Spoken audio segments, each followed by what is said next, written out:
उत्तराखंड में नगर निकायों के चुनाव 6 माह के अंदर होंगे। अन्य पिछड़ा वर्ग आयोग की रिपोर्ट 26 जनवरी तक मिल जाएगी, जिसके बाद आरक्षण तय होगा।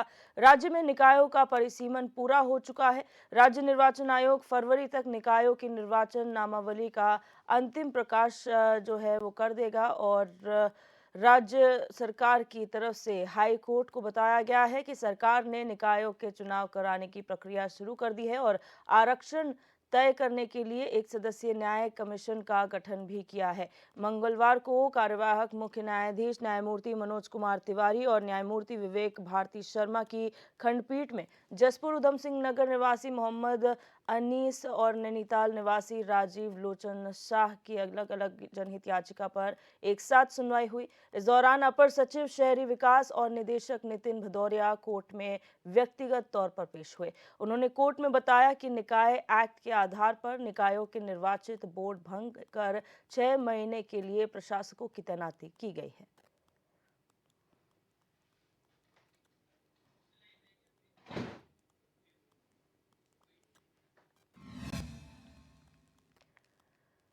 और इसी खबर पर हमारे ब्यूरो चीफ रोहित विक्रम सिंह हमारे साथ लाइव जुड़ चुके हैं। रोहित, निकाय चुनाव काफी समय से नहीं हुए हैं जब होने चाहिए थे, क्योंकि परिसीमन का समस्या थी। यहाँ पर जो है वो जो लोगों का सर्वे है वो भी खत्म नहीं हो पाया था। तो ऐसे में अब जब हाईकोर्ट में सुनवाई हुई है, पेशी दी गई है, क्या कुछ निकलकर सामने आया है? देखिए दिव्या, निकाय चुनाव को लेकर जो है पहले से ही चाहे विपक्षी दल हो या फिर प्रमुख विपक्षी दल कांग्रेस हो, लगातार सरकार की घेराबंदी करते हुए नजर आए थे। हालांकि एक समय ऐसा था कि लग रहा था कि लोकसभा चुनाव से पहले निकाय चुनाव हो जाएंगे, क्योंकि निकायों का कार्यकाल जो है ख़त्म हो चुका है। सभी जगह प्रशासकों की नियुक्ति की जा चुकी है और इसी को लेकर अब स्थिति जो है साफ हो चुकी है। हाईकोर्ट में मामला दर्ज हुआ था, जनहित याचिका दायर हुई थी। मोहम्मद अनीस नामक एक व्यक्ति हैं जसपुर के और कुछ और लोगों ने जनहित याचिका जो है हाईकोर्ट में दायर की थी, जिसमें साफ तौर पर याचिका में लिखा हुआ था कि जो प्रशासक हैं, प्रशासक निकायों में उस स्थिति में नियुक्त किए जा सकते हैं जब निकाय भंग हो गई हो। निकाय का कार्यकाल समाप्त होने पर प्रशासक की नियुक्ति करना ये औचित्यहीन है और इसी मामले की गंभीरता का संज्ञान जो है यहाँ पर माननीय हाईकोर्ट ने लिया है। और चूंकि सरकार से जवाब तलब किया है और सरकार की तरफ से शहरी विकास सचिव नितिन भदौरिया जो है प्रस्तुत हुए कोर्ट के समक्ष और उन्होंने बताया कि अगले 6 माह के भीतर सरकार जो है निकायों में चुनाव करा देगी। यानी कि अब स्थिति स्पष्ट है कि लोकसभा चुनाव के बाद ही निकाय चुनाव होंगे। नितिन भदौरिया का जो पूरा स्टेटमेंट है इसको रिकॉर्ड कर लिया गया है कोर्ट ने और आगामी जो अगली सुनवाई है वो 16 अप्रैल की तारीख रखी गई है, जब कोर्ट जो है इस मामले पर अगली सुनवाई करेगा। और संभवतः जो है चूंकि सरकार की तरफ से ये दलील प्रस्तुत की जा रही थी, चूंकि आरक्षण का मसला है, आरक्षण के मसले को लेकर समय लग रहा था और यही स्थिति रही है कि निकाय के जो चुनाव हैं वो सही समय पर नहीं हो पाए।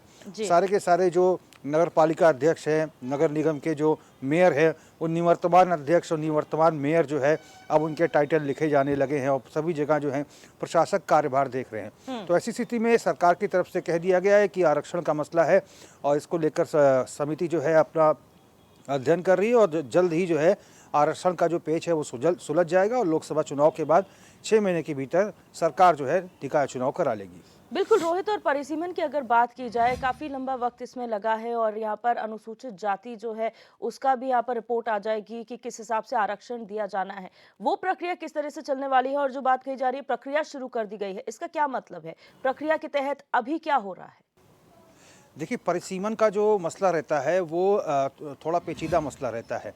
परिसीमन का अर्थ होता है कि जो क्षेत्र हैं, क्षेत्रों का दायरा स्पष्ट करना कि कितने क्षेत्रफल में कौन सा क्षेत्र आएगा। समय समय पर नए परिसीमन होते हैं और परिसीमन के तहत जो है वार्डों की संख्या जो है उसमें मीटर दर मीटर जो है वो भी वार्ड की जो क्षेत्रफल होता है उसको दर्ज किया जाता है।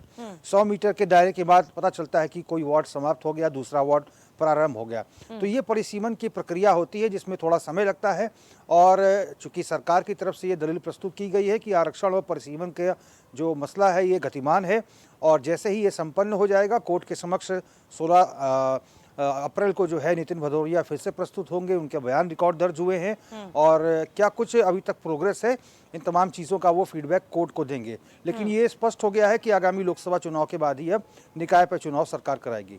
अच्छा रोहित, जिस तरह से आपने कहा परिसीमन जब होता है तो फिर वार्डों में संख्या बढ़ती है मीटर दर मीटर। ऐसे में इस बार की अगर बात की जाए, कितने वार्ड ऐसे हो सकते हैं जो नए होंगे, क्योंकि 100 वार्ड तो यहाँ पर हैं। उसके अलावा कितनों की उम्मीद की जा रही है, क्योंकि क्षेत्रफल लगातार बढ़ता जा रहा है, जिस ऐसे आबादी बढ़ रही है।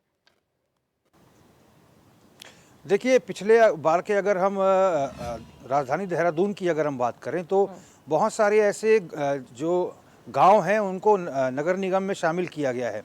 अब चूंकि ये प्रक्रिया जो है उस समय ये परिसीमन नहीं हो पाया था, लेकिन जो गांव थे गांव को शामिल कर लिया गया था, उनका क्षेत्रफल जैसा था वैसा यथावत बना रहा।